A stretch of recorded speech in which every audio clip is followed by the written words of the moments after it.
First important article universal health care से संबंधित है। आप जीएस पेपर 2 के इस टॉपिक से आर्टिकल को कनेक्ट कर सकते हो। ये सारे एस्पेक्ट्स हम कवर करेंगे इस आर्टिकल के डिस्कशन में। देखो, इससे पहले कि हम आर्टिकल स्टार्ट करें, आप मुझे एक बात बताइए, यूनिवर्सल हेल्थ केयर से आप क्या समझते हो? What do you understand by universal health care? Universal health care का मतलब ये है, इंडिया के संदर्भ में देश के सभी सिटीजन्स को बेसिक हेल्थ सर्विसेज प्रोवाइड करना। अब देखो, हेल्थ सर्विसेज काफ़ी प्रकार की होती हैं, जैसे प्रिवेंटिव हेल्थ केयर सर्विसेज, मतलब डिजीज़ को होने से रोकना। दूसरे नंबर पे क्यूरेटिव हेल्थ केयर सर्विसेज, अगर डिजीज़ हो जाए तो उसका क्योर, उसको ट्रीट करना। इसके अलावा रिहेबिलिटेटिव हेल्थ केयर सर्विसेज, काफ़ी प्रकार की हेल्थ केयर सर्विसेज होती हैं। देश के सभी सिटीजन्स को ये सभी हेल्थ केयर सर्विसेज प्रोवाइड करना। लेकिन यहीं पर डेफिनेशन समाप्त नहीं हो जाती। डेफिनेशन के कुछ दूसरे एस्पेक्ट भी हैं। ये हेल्थ केयर सर्विसेज प्रोवाइड करना अफोर्डेबल प्राइसेस पे, जिसे देश के सभी सिटीजन्स के द्वारा अफोर्ड किया जा सके, और हेल्थ केयर सर्विसेज क्वालिटी भी होनी चाहिए।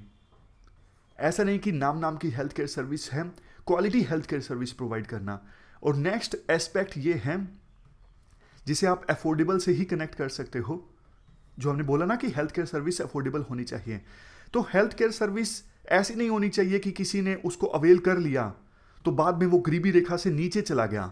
काइंड ऑफ वही बात है कि हेल्थ केयर सर्विस अफोर्डेबल होनी चाहिए।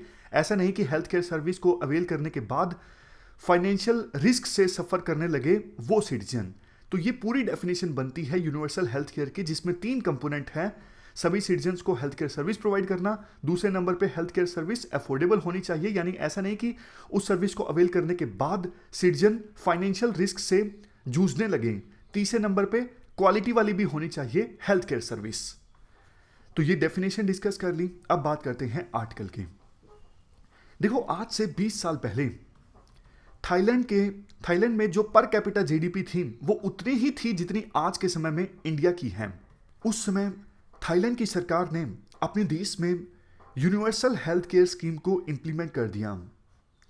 तो देखो, कंपेयर किया जाता है, जब थाईलैंड ने यूनिवर्सल हेल्थ केयर स्कीम को इम्प्लीमेंट किया, उसकी पर कैपिटा जीडीपी उतनी ही थी जितनी इंडिया की आज है। और वैसे भी पिछले साल कोविड-19 आया है, तो उससे सबक सीखते हुए अब इंडिया में भी सरकार को यूनिवर्सल हेल्थ केयर स्कीम को इम्प्लीमेंट करना चाहिए। बट देखो, हमें एक बात समझने की आवश्यकता है। थाईलैंड ने एकदम से यूनिवर्सल हेल्थ केयर स्कीम को इम्प्लीमेंट नहीं किया। थाईलैंड ने 2000 से, क्योंकि 2000 के आसपास थाईलैंड ने यूनिवर्सल हेल्थ केयर स्कीम को इम्प्लीमेंट किया था, उससे 30 साल पहले थाईलैंड ने धीरे धीरे हेल्थ केयर इंफ्रास्ट्रक्चर में इन्वेस्ट करना ज़्यादा स्टार्ट कर दिया था। इससे थाईलैंड में हेल्थ इंस्टीट्यूशंस की जो कैपेसिटी थी वो भी इंक्रीज होती जा रही थी। क्या इंडिया में ऐसा हो रहा है? देखो, इस साल बजट में कुछ अच्छे पॉजिटिव्स देखने को मिल रहे हैं, लेकिन एक बात जरूर कही जा सकती है, इंडिया में काफ़ी सारे स्टेट्स ऐसे हैं जो बहुत बैकवर्ड हैं। वहाँ पे इंस्टीट्यूशनल कैपेसिटी इतनी नहीं है कि अगर फंड एलोकेट भी किए जाएं तो उन फंड्स को ठीक से यूटिलाइज किया जा सके। ये इंडिया में एक चिंता की बात है। इंस्टीट्यूशनल कैपेसिटी उतनी नहीं है जितनी कि थाईलैंड में थी 20 साल पहले।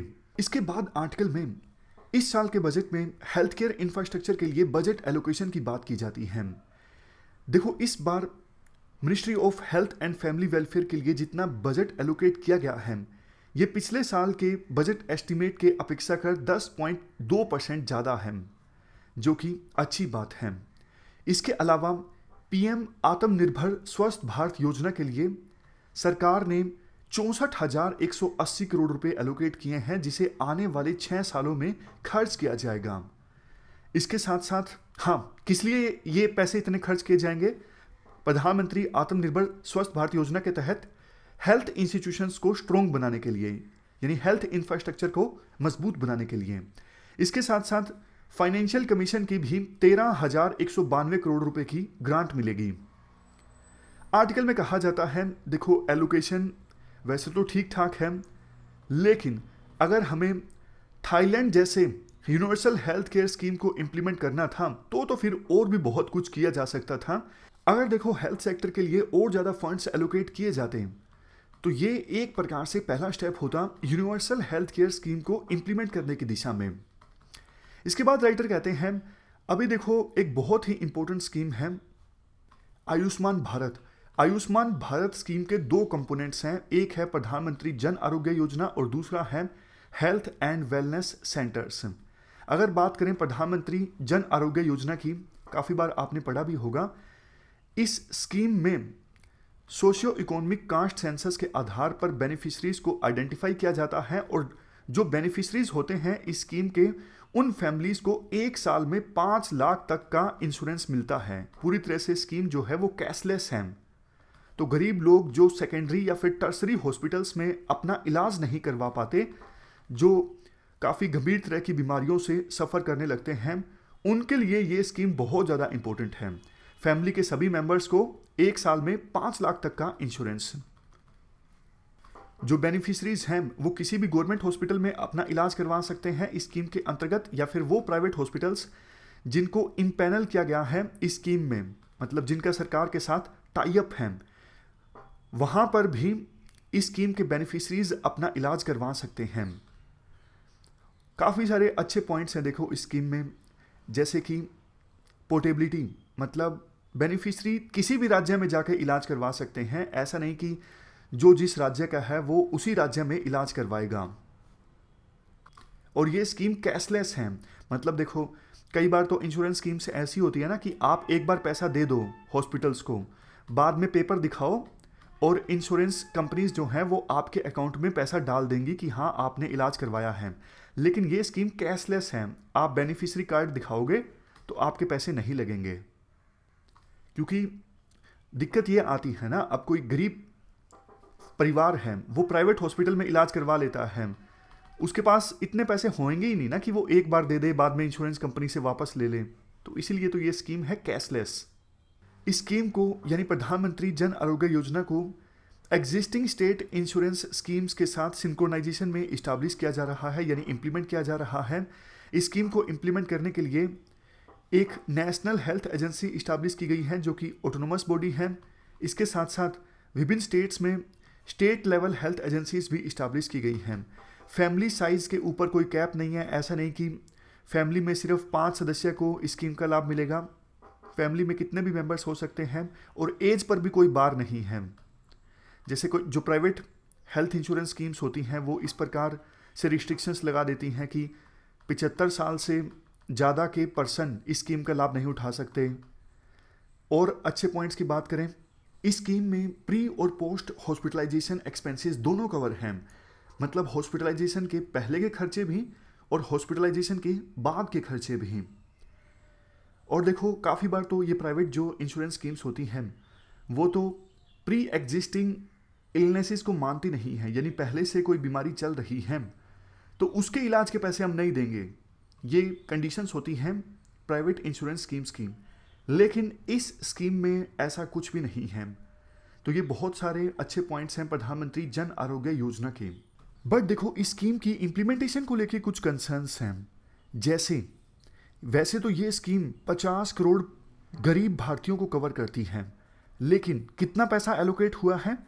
पिछले 2-3 सालों में लगातार सरकार ऑलमोस्ट 6400 करोड़ रुपए एलोकेट कर रही है इस स्कीम की इम्प्लीमेंटेशन के लिए। यानी फंड्स तो इंक्रीज होने चाहिए ना, लेकिन फंड्स इंक्रीज नहीं हो रहे हैं।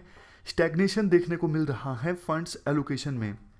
इसके साथ साथ जितने पैसे एलोकेट होते हैं उतने पैसे भी यूटिलाइज नहीं हो पाते। ये भी एक बड़ा चिंता का विषय है। और देखो ऐसा भी नहीं है कि बजट के अलावा कहीं और से पैसा आ रहा हो इन स्कीम्स की इम्प्लीमेंटेशन के लिए। जैसे कई बार CSR का भी पैसा आता है कुछ स्कीम की इम्प्लीमेंटेशन के लिए, लेकिन ऐसा नहीं है। बजट में पैसा कम एलोकेट हुआ होता है और कहीं और से पैसा आता नहीं है। तो इसका रिजल्ट क्या निकलेगा? जिन लोगों के लिए ये स्कीम है, जो ये स्कीम के बेनिफिशरीज हैं, वो इस स्कीम का पूरी तरह से लाभ नहीं उठा पाएंगे, यानी उनको अपनी जेब से खर्चा करना पड़ेगा। वही बात अगर जेब से खर्चा करना पड़ेगा तो यूनिवर्सल हेल्थ केयर स्कीम का तीसरा कंपोनेंट कि वो फाइनेंशियल रिस्क से जूझने लगेंगे, गरीबी रेखा से नीचे आ जाएंगे। नेक्स्ट कंसर्न ये है, देखो, एक तो सरकार आंकड़े देती है कि इतने लोगों को कवर किया गया है इस स्कीम के अंतर्गत। मान लीजिए सरकार ने कह दिया कि हमने 7 करोड़ फैमिलीज को कवर किया है इस स्कीम के अंतर्गत, लेकिन जो सर्वे होते हैं जैसे नेशनल सैंपल सर्वे या फिर नेशनल फैमिली हेल्थ सर्वे, इनके आंकड़े अलग हैं। इन सर्वेस के आंकड़े कहते हैं कि सिर्फ 4 करोड़ लोग फैमिलीज को कवर किया गया है या फिर 5 करोड़ फैमिलीज को कवर किया गया है। ये सिर्फ एग्जाम्पल देने के लिए है। पॉइंट ये है, डेटा में डिस्क्रिपेंसी है। सरकार का डेटा अलग स्टोरी बयां करता है और इन सर्वेस का डेटा अलग कहानी बताता है। इंप्लीमेंटेशन इश्यूज हैं इस स्कीम में। तो कुल मिला के देखो, राइटर ये कहते हैं कि इन इश्यूज के साथ प्रधानमंत्री जन आरोग्य योजना को यूनिवर्सल हेल्थ केयर स्कीम में तब्दील करना काफ़ी ज़्यादा चुनौतीपूर्ण होगा, यानी चैलेंजेस से भरा हुआ होगा। वैसे एक जो पॉइंट है वो रह भी गया। लास्ट पॉइंट ये है, देखो, ज़्यादा कवरेज होना स्कीम का, उसका मतलब सीधा सीधा ये नहीं है कि उतने लोगों को इफेक्टिव फाइनेंशियल प्रोटेक्शन भी मिला हुआ है। जैसे कहने का मतलब ये है, मान लीजिए 72% जो फैमिलीज हैं वो इस स्कीम के अंतर्गत कवर्ड हैं, तो इसका मतलब सीधा सीधा ये नहीं है कि 72% जो फैमिलीज हैं वो फाइनेंशियल रिस्क से अब बच जाएंगे। फाइनेंशियल रिस्क और भी बहुत सारे हो सकते हैं ना। हो सकता है कि कवर कर लिया गया लेकिन डॉक्यूमेंट्स के अभाव में वो समय रहते इस स्कीम का लाभ नहीं उठा सके, या फिर उनको पता नहीं था, या फिर हॉस्पिटल ने बिल ज़्यादा बिठा दिया, कुछ भी हो सकता है। मतलब समझ गए?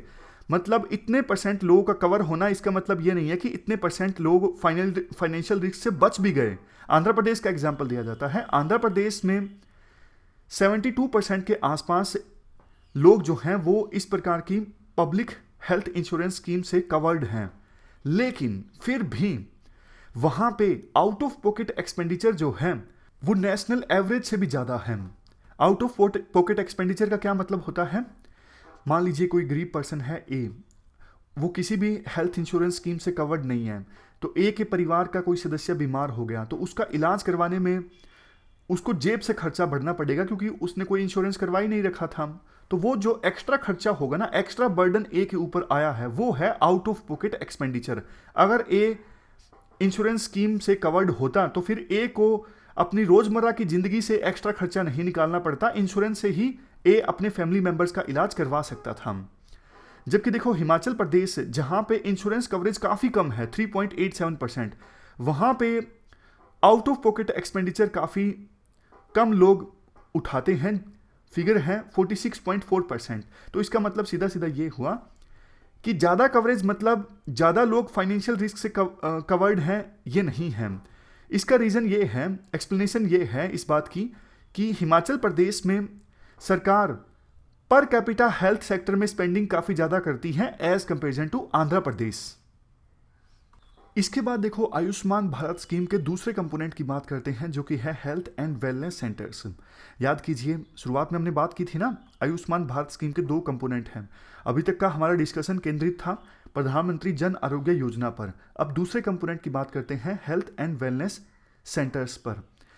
देखो, इसके बारे में ये कहा गया था कि पूरे देश में 1.5 लाख के आसपास, 1,50,202 के आसपास health and wellness centres establish किए जाएंगे, और in health and wellness centres में काफ़ी प्रकार की सुविधाएं मिलेंगी, जैसे कि फ्री ड्रग डिस्पेंसेशन, यानी फ्री में ड्रग्स मिलेंगी। इन सेंटर्स में वेलनेस रूम्स होंगे, योगा, फिजियोथेरेपी के लिए, ग्रुप मीटिंग्स के लिए अलग से कंसल्टिंग स्पेस होगा, ताकि प्राइवेसी इंश्योर की जा सके। ऐसा नहीं कि डॉक्टर सबके सामने ही पूछ रहा है कि हाँ भाई आपको क्या बीमारी है, क्या दिक्कत है। कई लोग नहीं बताना चाहते, सब देख रहे हो तो। इसके अलावा telemedicine facilities, storage space for drugs and consumables, ये सारी चीज़ें हेल्थ एंड वेलनेस सेंटर्स में उपलब्ध होंगी। नॉन कम्युनिकेबल डिजीज़ की स्क्रीनिंग भी हो सकेगी, जैसे डायबिटीज़। तो अच्छा है ये हेल्थ एंड वेलनेस सेंटर्स का कंसेप्ट। अब देखो, इन आने वाले 4 सालों में 1.5 लाख के आसपास health and wellness centres establish करने हैं। डेटा की बात करें, अभी तक 58,155 health and wellness centres establish किए जा चुके हैं, लेकिन देख लो 90,000 के आसपास और health and wellness centres establish किए जाने हैं। टोटल एग्जैक्टली स्पेसिफिकली बात करें 92,047। अब देखो कुछ और ज़्यादा डीप में जाके डेटा है, जैसे कि जो ये health and wellness centres establish किए जाएंगे ना, कुछ जो सब सेंटर्स होते हैं रूरल एरियाज़ में, सबसे पहले छोटी सी हेल्थ यूनिट होती है सब सेंटर, उसके बाद प्राइमरी हेल्थ केयर सेंटर, उसके बाद सेकेंडरी हेल्थ केयर सेंटर। जैसे जैसे लेवल बढ़ता जाता है फैसिलिटीज़ भी बढ़ती जाती हैं, और ये ऐसा होता है जैसे हर 3,000 पॉपुलेशन के पीछे एक सब सेंटर और हर 20,000 पॉपुलेशन के पीछे एक प्राइमरी हेल्थ केयर सेंटर। तो राइटर का कंसर्न देखो ये है, करंट एलोकेशन जो है health and wellness centres scheme के लिए वो है 1900 करोड़ रुपए, जो पिछले साल की अपेक्षा कर 300 करोड़ ज़्यादा है। लेकिन जब से देखो ये स्कीम इंप्लीमेंट होना स्टार्ट हुई है, allocation health and wellness centres के लिए इंक्रीज नहीं हो पा रहा है। बेशक एडिशनल फंडिंग मिल सकती है। इस साल जो स्कीम लॉन्च की गई है प्रधानमंत्री आत्मनिर्भर स्वस्थ भारत योजना से, या फिर फाइनेंशियल कमीशन भी कुछ ग्रांट दे सकता है तो भी थोड़ा पैसा मिलेगा। बट देखो सरकार को एलोकेशन ही ज़्यादा करना चाहिए। जो शुरुआत में हमने बात डिस्कस की थी कि थाईलैंड में इंस्टीट्यूशंस की कैपेसिटी ऑलरेडी डेवलप हो चुकी थी, तो सरकार इन सेंटर्स के लिए ज़्यादा पैसा अगर देगी तभी ये छोटे जो इंस्टीट्यूशंस है, sub centre, primary health care centre, secondary health care centre, ये तभी डेवलप होंगे ना, तभी इनकी कैपेसिटी स्ट्रोंग होगी ना। अगर कम पैसे सरकार एलोकेट करेगी तो या तो कम health and wellness centres establish हो सकेंगे। सरकार ने टाइम लिमिट तो रख दी लेकिन पैसा उतना दे नहीं रही है। अगर और या फिर इसका दूसरा रिजल्ट ये हो सकता है कि नाम के लिए health and wellness centre establish कर दिए जाएं और सुविधा मिले ही ना। यानी कि जो बड़ी बड़ी बातें बोली गई हैं कि हम फ्री में मेडिसिन देंगे, नॉन कम्युनिकेबल डिजीज़ की फ्री स्क्रीनिंग हो सकेगी, वो फैसिलिटीज़ मिलेंगे ही नहीं। तो फिर हेल्थ एंड वेलनेस सेंटर के बारे में जैसा इन्विजन किया गया था वैसे तो ये स्कीम इम्प्लीमेंट नहीं होगी। तो आयुष्मान भारत के इन दोनों कंपोनेंट्स के बारे में राइटर कहते हैं कि अभी सरकार यूनिवर्सल हेल्थ केयर स्कीम की दिशा में सही ढंग से आगे नहीं बढ़ पा रही है जैसे कि बढ़ना चाहिए। चलते हैं आगे। इसके बाद नेक्स्ट आर्टिकल बजट में इन्वायरमेंट पर फोकस से संबंधित है। आप जीएस पेपर 3 के इस टॉपिक से आर्टिकल को रिलेट कर सकते हो। ये सारे एस्पेक्ट्स हम शामिल करेंगे इस आर्टिकल के डिस्कशन में। देखो एक तरफ तो इस बात पर डिबेट चलती रहती है कि डेवलपमेंट के नाम पर जो इकोलॉजी डिस्ट्रॉय होती है क्या उसको कंपनसेट किया जा सकता है। तो इसका तो आंसर है नो। मतलब देखो जैसे एग्जाम्पल के तौर पर आपने कोई डैम इस्टाब्लिश किया और उस डैम इस्टाब्लिश होने की वजह से नीचे रेन फॉरेस्ट थे वो पूरी तरह से जलमग्न हो गए, तो कितना भी पैसा आप खर्च कर लीजिए उस प्रकार के जो रेन फॉरेस्ट हैं आप फिर से डेवलप नहीं कर सकते। वो बायोडाइवर्सिटी आप फिर से नहीं ला सकते। रेन फॉरेस्ट के अंदर जो नीचे था वो आप फिर से क्रिएट नहीं कर सकते। लेकिन चलो मान भी लिया कि इन्वायरमेंट को इग्नोर करके आप थोड़ा पैसा एलोकेट ज़्यादा कर दो ताकि उसे कंपनसेट किया जा सके। सरकार तो वो भी नहीं कर रही है। इस साल बजट में बहुत कम पैसे एलोकेट किए गए हैं इन्वायरमेंट के लिए। इन्वायरमेंट के लिए जो बजटरी एलोकेशन है वो पिछले कुछ सालों में कंसिस्टेंटली कम हुआ है, और ज़्यादा पैसा जो एलोकेट हुआ है जैसे गंगा को साफ करने के लिए उसमें भी बहुत सारी कमियां रह गई हैं। गंगा को भी अभी फ़िलहाल पूरी तरह से साफ नहीं किया जा सका है, और इसके पीछे काफ़ी सारे रीजंस भी हैं जैसे इनएफिशिएंसी इन एडमिनिस्ट्रेशन या फिर करप्शन। अभी हमारे देश में पोल्यूशन का लेवल इंक्रीज हो रहा है, बायोडाइवर्सिटी लॉस हो रहा है, फाइनेंशियल हेल्थ में भी डिक्लाइन देखने को मिल रहा है, वेटलैंड्स डिस्ट्रॉय हो रहे हैं।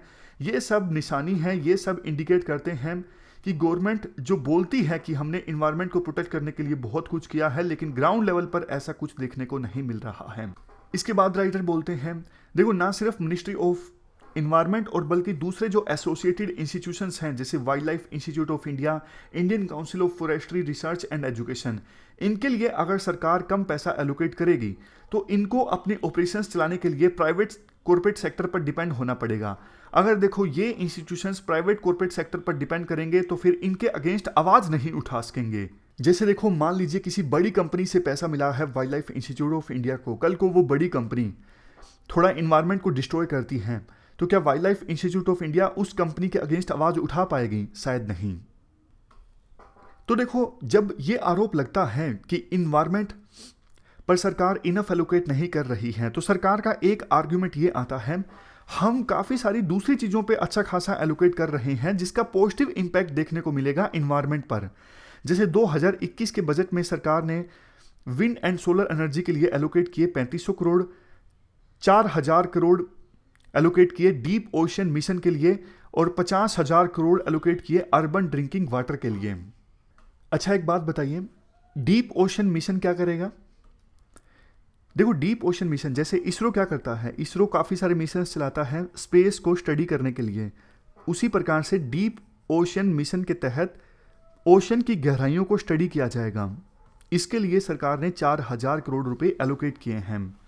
तो सरकार ये कहती है कि हम बहुत कुछ कर रहे हैं जिसका इन्वायरमेंट पर पॉजिटिव इंपैक्ट देखने को मिलेगा, लेकिन इसके जवाब में राइटर ये कहते हैं कि देखो, सरकार का ये कहना कि हम रिन्यूएबल एनर्जी पे फोकस कर रहे हैं, इसका इन्वायरमेंट पर पॉजिटिव इंपैक्ट देखने को मिलेगा, इसमें काफी सारे कंसर्न्स हैं। जैसे नंबर 1 कंसर्न, फॉसिल फ्यूल्स को खत्म करने के लिए सरकार कुछ नहीं कर रही है, मतलब इनके इस्तेमाल को खत्म करने के लिए सरकार इनफ नहीं कर रही है। Coal mining and thermal power, इनको सरकार के द्वारा प्रमोट किया जा रहा है आत्मनिर्भर भारत पैकेज के अंतर्गत। बड़े जो हाइड्रो पावर प्रोजेक्ट्स हैं उनको प्रमोट किया जा रहा है एज ए रिन्यूएबल एनर्जी, जबकि इन प्रोजेक्ट से इकोलॉजिकल एंड सोशल इंपैक्ट काफ़ी ज़्यादा होता है। अभी जैसे उत्तराखंड में हाल ही में डिजास्टर हुई, even solar and wind energy तो ज़्यादा जनरेट हो रही है हमारे देश में, लेकिन उसके लिए बड़े बड़े एनर्जी पार्क्स इस्टेब्लिश किए जा रहे हैं। अब देखो, बड़े बड़े एनर्जी पार्क्स इस्टेब्लिश जब किए जाएंगे तो उसके लिए ज़मीन चाहिए ना, काफ़ी सारा फॉरेस्ट एरिया भी कवर हो सकता है। कोई ज़रूरी नहीं कि हर बार ये मैसिव एनर्जी पार्क्स बंजर भूमि पर ही इस्टेब्लिश किए जाते हैं, और लोग भी डिस्प्लेस होते हैं, वाइल्ड लाइफ भी डिस्प्लेस होती हैं इस बड़े बड़े एनर्जी पार्क्स के लिए। और कंसर्न्स की बात करें, सरकार ने देखो ऐसा कुछ इरादा अपना जाहिर नहीं किया है कि रिन्यूएबल एनर्जी पर सरकार का जो ज़्यादा फोकस है वो डिसेंट्रलाइज्ड होगा, यानी कम्युनिटी मैनेज्ड होगा। मतलब लोकल लेवल पे जो कम्युनिटी होती है उसको भी लूप में लिया जाएगा रिन्यूएबल एनर्जी ज़्यादा जनरेट करने के लिए। सरकार इस मॉडल पे काम नहीं कर रही है। इवन इन्वायरमेंटल इम्पैक्ट असेसमेंट को भी इग्नोर कर दिया जाता है बहुत बार। नेक्स्ट पॉइंट, देखो, अमीर लोग काफ़ी बार ऐसी एक्टिविटीज़ करते हैं जिससे बहुत ज़्यादा एनर्जी का कंजम्पशन होता है, इनको डिसइंसेंटिव करने के लिए भी सरकार ने कुछ नहीं किया है। सबसे लास्ट में रिस्पॉन्सिबल कंजम्पशन। रिस्पॉन्सिबल कंजम्पशन जैसे देखो, फॉर एग्जांपल इलेक्ट्रिक व्हीकल्स का इस्तेमाल या फिर उन एक्टिविटीज़ का ज़्यादा इस्तेमाल होना जिससे कम एमिशन होता हो, कम से कम इन्वायरमेंट पर नुकसान पहुंचता हो, तो ऐसी एक्टिविटीज़ को इंसेंटिवाइज करने के लिए सरकार ने इनफ नहीं किया है।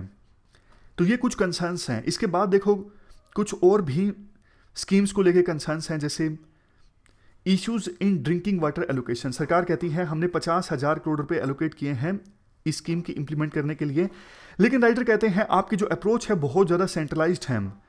आप एक ही प्रकार के इंफ्रास्ट्रक्चर को फोकस कर रहे हो हर जगह पे, जैसे बड़े बड़े रिजर्वर्स इस्टेब्लिश करना, पाइपलाइन। देखो, ये अप्रोच हर जगह काम नहीं करेगी। वन साइज हर जगह फिट नहीं करता है, सबको एक ही साइज का जूता नहीं आता है। तो इस सेंट्रलाइज्ड अप्रोच से रिसोर्सेज का ठीक से यूटिलाइजेशन नहीं हो सकेगा। आपको कम्युनिटी बेस्ड अप्रोच पे फोकस करना चाहिए ड्रिंकिंग वाटर स्कीम को इंप्लीमेंट करने के लिए। इसके बाद नेक्स्ट है इश्यूज इन डीप ओशन मिशन। सरकार कहती है हमने 4000 करोड़ रुपए एलोकेट किए हैं इस मिशन के लिए। ये मिशन ओशन की गहराइयों को स्टडी करेगा, बट देखो कंसर्न ये है कि जिन इंस्टीट्यूशंस को रिस्पॉन्सिबिलिटी दी गई है इस मिशन के लिए, ministry of earth science, ISRO, DRDO, department of atomic energy, council of scientific and industrial research, department of biotechnology, Indian navy, किसी के पास भी एक्सपर्टीज नहीं है मरीन कंजर्वेशन से संबंधित।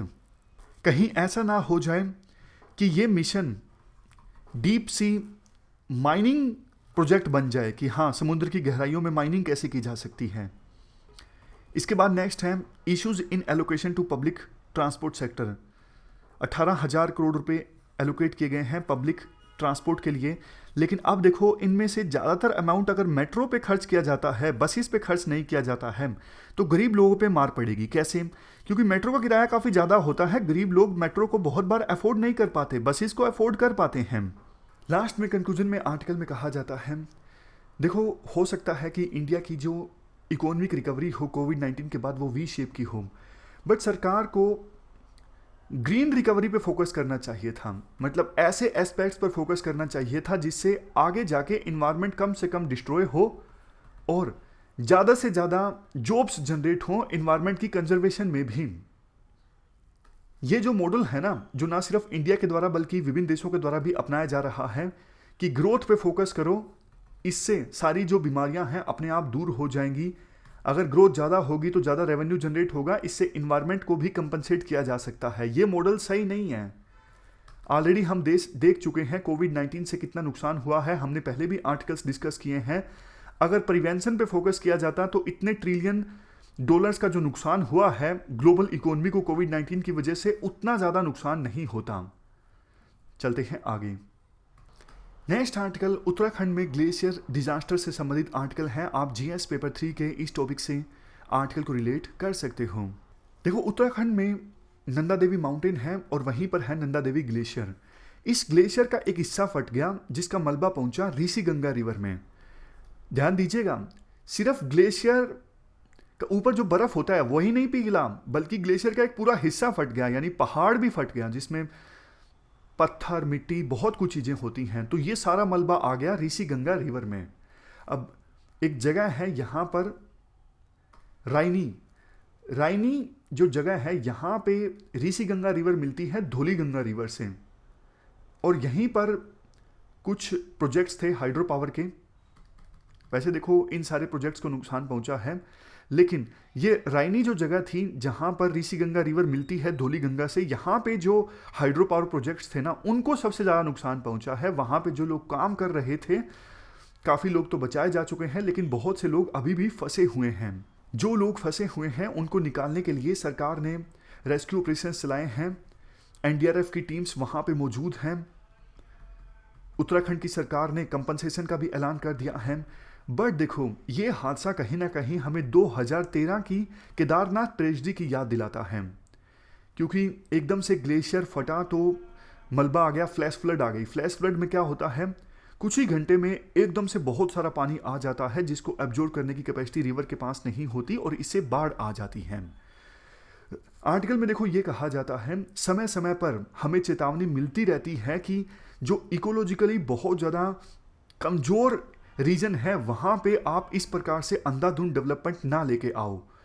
जैसे 70s में सुंदरलाल भगुना, गोरा देवी, इन सब ने चिपको आंदोलन में, चिपको मूवमेंट में पार्टिसिपेट किया था, तो उस समय ये इशू काफ़ी ज़्यादा हाईलाइट हुआ था, लेकिन उसके बाद भी सरकार रुकी नहीं। उत्तराखंड में देखो काफ़ी नैरो घाटियाँ हैं, काफ़ी डीप और नैरो घाटियाँ हैं जहाँ से रिवर्स होकर गुजरती हैं। तो ये जो जगह होती हैं उपयुक्त होती हैं हाइड्रो इलेक्ट्रिक प्रोजेक्ट इस्टाब्लिश करने के लिए। तो 1991 में जब टिहरी डैम इस्टाब्लिश किया जा रहा था तब भी ये इशू काफ़ी ज़्यादा हाईलाइट हुआ था। एक बड़ी इन्वायरमेंट मूवमेंट उस समय इमर्ज होकर आई थी। और 2013 में जब फ्लड्स आई थी तो उस समय भी बहुत सारे आर्टिकल्स छपे थे कि ये एरिया जो है देवभूमि का बहुत ज़्यादा कमज़ोर, इकोलॉजिकली अगर बात करें तो बहुत ज़्यादा फ्रेल है, कमज़ोर है। तो यहाँ पे आप अंधाधुंध डेवलपमेंट नहीं ला सकते, ये बड़े बड़े प्रोजेक्ट्स आप नहीं इस्टेब्लिश कर सकते इस प्रकार से। पिछले कुछ सालों में सरकार ने काफ़ी इन्वेस्ट किया है डैम डेवलपमेंट में और हाइड्रो पावर प्रोजेक्ट्स में। देखो ये इन प्रोजेक्ट्स का फ़ायदा ये होता है कार्बन एमिशन कम से कम होता है। एक अनुमान के अनुसार अगर देखो सरकार अपना नेशनल प्लान इंप्लीमेंट करने में सफल हो गई, सरकार को 28 रिवर वैलीज में डैम्स कंस्ट्रक्ट करने हैं, तो रिजल्ट ये निकलेगा हर एक 32 किलोमीटर के बाद एक डैम होगा हिमालयाज में। ये डैम्स की देखो हाईएस्ट डेंसिटी होगी। नेक्स्ट इशू ये है, सरकार देखो चीज़ों को मिस कैलकुलेट कर रही है। अर्थक्वेक अगर आ जाता है तो इसका कितना गंभीर परिणाम होगा। मानसून भी काफ़ी इरेगुलर हो रहा है, तो कई बार देखो और ज़्यादा ऐसे होगा कि कुछ ही घंटों में, जैसे 2-3 घंटों में बहुत ज़्यादा बारिश आ गई, तो फिर रिवर उस पानी को एब्जॉर्ब नहीं कर सकेगी, तो फ्लैश फ्लड आ जाएगी, जिससे जहाँ जहाँ रिवर जाती जाएगी कोर्स में आसपास के एरियाज को नुकसान पहुँचाती जाएगी। बायोडाइवर्सिटी का लॉस तो होगा ही। नेक्स्ट इशू, जैसा देखो हमने पिछले हफ्ते भी आर्टिकल में डिस्कस किया था, एजिंग ऑफ डैम से संबंधित आर्टिकल था कि डैम्स जो हैं वो बूढ़े हो रहे हैं। तो ये भी एक रीज़न है कि सरकार को इस प्रकार से अंधाधुंध डैम्स की कंस्ट्रक्शन नहीं करनी चाहिए, क्योंकि डैम्स में सिल्टेशन रेट काफ़ी ज़्यादा है और सिल्टेशन रेट ज़्यादा होने की वजह से डैम्स की एब्जॉर्बिंग कैपेसिटी कम है और फ्लड आने का खतरा और भी ज़्यादा बढ़ जाता है। सिल्टेशन रेट मतलब उस दिन भी हमने डिस्कस किया था, डैम्स में जो नीचे नीचे मिट्टी जमा हो जाती है, जितनी ज़्यादा नीचे मिट्टी जमा होगी उतना ही कम पानी डैम में आ सकेगा। लास्ट में कंक्लूजन में ये कहा जाता है कि सरकार को देखो अपनी इन पॉलिसीज़ को फिर से रिकंसिडर करना चाहिए कि इन्वायरमेंट को कितना नुकसान पहुंच रहा है या फिर पहुंच सकता है इन डैम्स की कंस्ट्रक्शन से, और जीडीपी में एनवायरमेंटल अकाउंटिंग भी होनी चाहिए। तो ये हमने आर्टिकल डिस्कस किया उत्तराखंड के डिजास्टर से संबंधित। हमारी आज की इस डिस्कशन में इतना ही है। Thank you very much for discussion.